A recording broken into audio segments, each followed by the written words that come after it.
Right, we've come to pay a visit to a fortification called Fort Douaumont. It's one of a series of 19 forts that surrounds Verdun and has protected Verdun from the 1890s.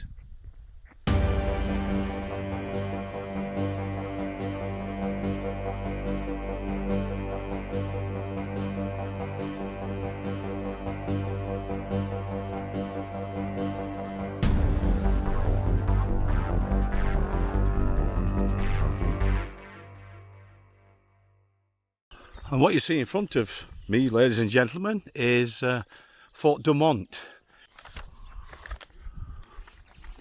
Well, by 1915, the French government realised that Fort Douaumont couldn't cope, and the other forts around the actual Verdun itself, couldn't cope with the bombardment from the German 420mm gamma guns.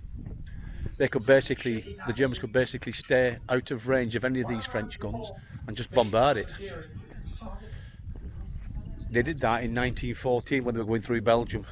These gamma guns were useful on the forts around their area as well. These gamma guns, the Germans, howitzers or mortars, whichever you want to call them, had a range of something like 14,200 metres, which is about 46,000 feet. So it was just easy to basically stay out of range of all these forts and just bombard them into submission.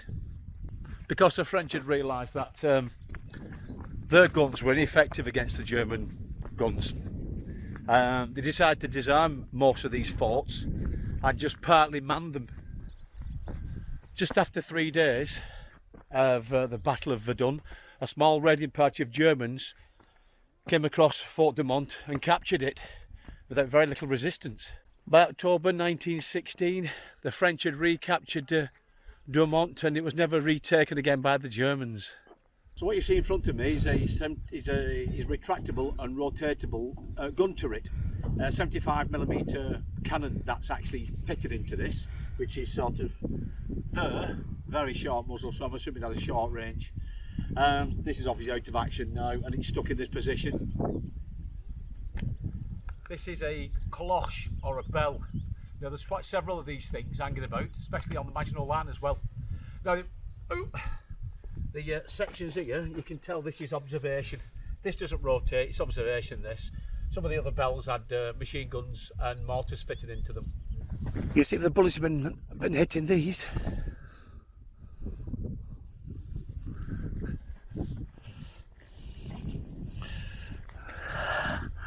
And that one's a heck of a shell if you hit that, because it's actually split it off. And that one as well. This is a retractable turret. I don't exactly know what it's got inside because there's so many little slots here. Now they could be observation, to be honest with you. It's quite possible that there was a couple of machine guns sticking through here as well. Difficult to look inside.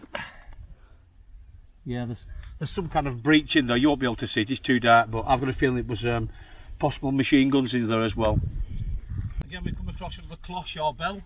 Observation with the slits here. Now there's concrete here, like in the rest of them, it's sloping away, and the reason that is because if it rains, it just runs away the rainwater off it and doesn't go inside the actual bell itself or any of the other gun emplacements. This is another what looks like observation, but then again it could possibly be machine gun nests as well. They're set in concrete and the flanking position of Fort Douaumont, and these concrete structures are called bourgers, basically concrete structures or casemates. Now obviously time over the years is 100 years old, these things, so time of obviously weather they're away, plus I won't be surprised it's obviously been hit by quite a few shells as well. Another concrete gun emplacement, looking at that there, possibly machine gun or mortar. You can see the landscape here where it's been absolutely battered by shells. It's completely potholed. Another rotating and retractable turret, but this time it's got 75mm cannons in it. There's one that's been destroyed, and the other one is sticking out here. Another observation post, I reckon, but this time the concrete's actually sloping to one way so all the water runs off it. Tell you a bit of history of this stuff here. Really strange. The Germans would place a certain type of explosive on top of these cast iron metal coppolas or bells, or whatever you want to call them, and they'd try and blow a hole in to try and get to the occupants. Now obviously that's what it did, but the French came along and started to re-weld this with aluminium. So that there is aluminium, and it's a weld just to try and seal it all off again. You can see the skirt on here, can't you? That's there. It's obviously let the rainwater run off it there, so when it's closed it's completely sealed. You can see down there,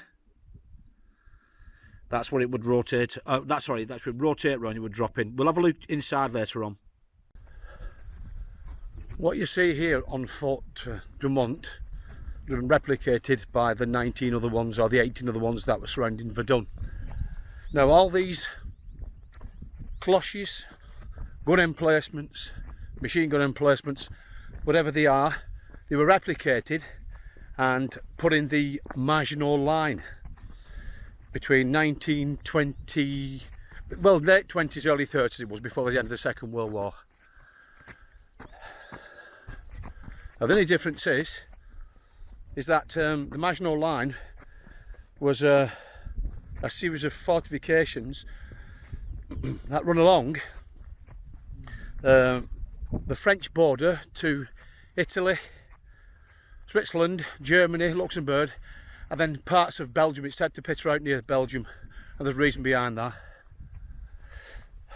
It was invented, or I should say it was either designed or it was commissioned by a guy called André Maginot, and it was named after him as well. He was the Minister of War at that period in time.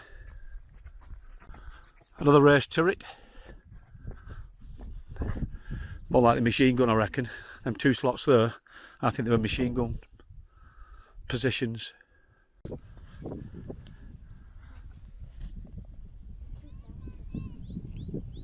Now, Fort Douaumont is pretty big actually. I mean, you can see some of the other buildings down there. We'll hopefully have a look later on. Well, that entrance point there looks as though it's leading to the machine gun and observation post up top there.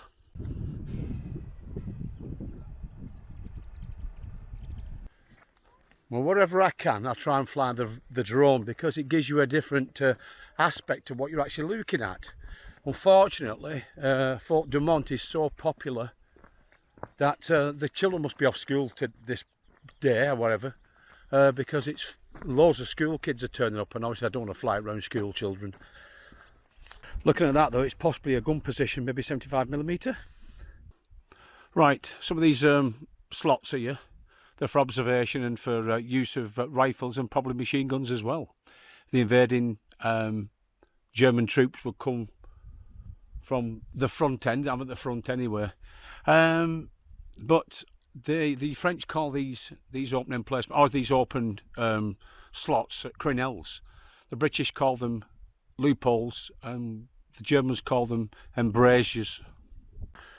Yeah, you can see the early ones. They're actually smooth, so if somebody was shooting something at them, it's a good chance of going in straight in that slot. That bit of timber's just on the concrete up at the top. Later on they started to step all these crenelles, so in other words that when a bullet hit it, it didn't slide in that way. It would hit it and hopefully ricochet out or just stay there. And then some of them were actually wooden lined, later versions anyway, and the Second World War were wooden lined.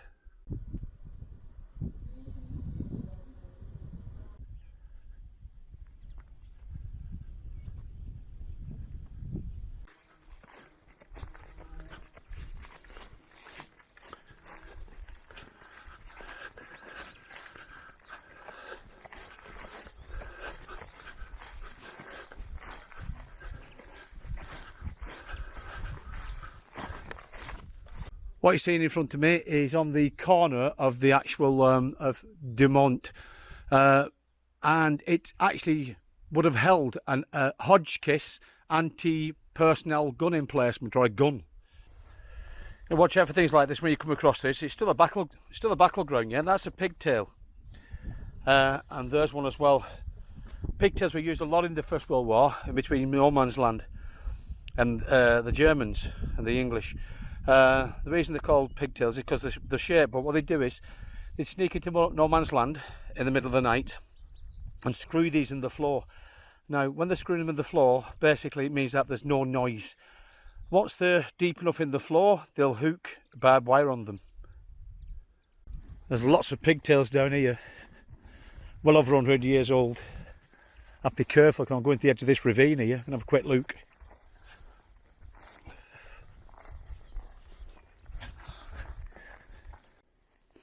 Now this ravine of such, a ravine, leads straight down to that that emplacement down that's into the side of that hill. Now we've taken a look outside, let's have a look what's inside.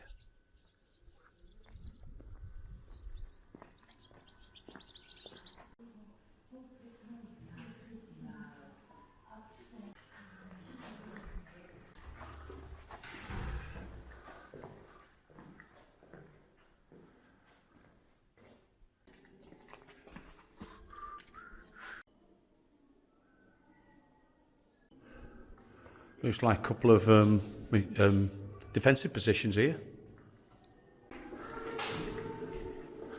Stalactites from the lime inside the cement.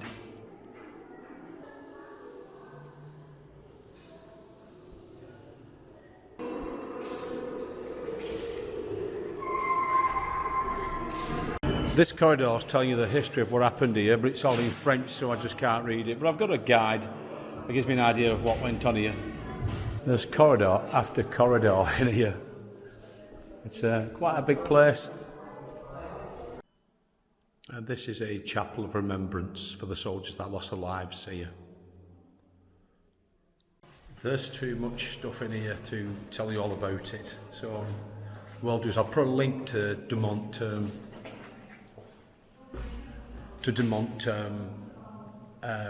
Fortifications. You can have a read yourself.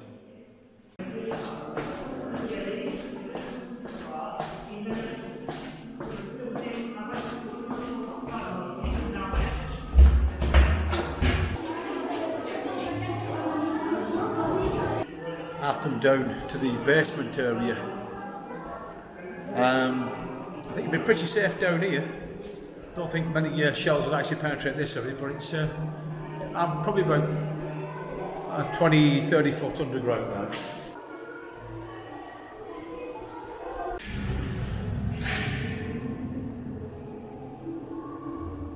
I think this little truck here is when they were digging the actual reconstructing the place anyway.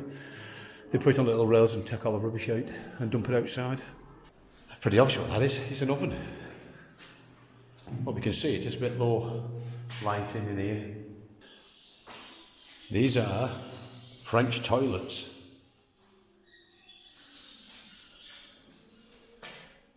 Right, I'm inside Douaumont. I've come to the section where the workings of the above rotating turret is. So I'll show you how it works. This is a counterbalance weight. That's one of them. It's on the other side as well. And this helps to raise or lower the actual turret. So these handles here would have raised the turret. So once you turn that, these big massive counterweights here would have either lowered or dropped the turret itself. So that machine there has got some cogs on it. Can you see them? Some splines. And this piece of rotational metal there has got cogs on it, and that would have turned. That would have been able to turn that rotating turret upstairs, so we could face the gun any position he wants at 360 degrees. This looks like one of the guns that they actually used here. That, if you see all the turrets upstairs, that's more like one of the guns that fitted into it. That size shell there was even smaller than the howitzer shells that the Germans were firing at this place. Well, I hope that the explanation of that gun, that rotating turret gun, came out all right, because the kids turned up and then I had to stop. If you can see the roof here, it's all timber lined, and a lot of the underground shelters in the First World War were done exactly the same as this. Charles de Gaulle was actually based around Verdun. He was injured, and he was injured defending Verdun itself. Later he became president of France, and he was more well known for leading the Free French back into France, June 1944. Well, I hope you like my little video on Fort Douaumont and the history of it, or bits of history of it I should say, and hopefully I'll see you on the next one. See you again.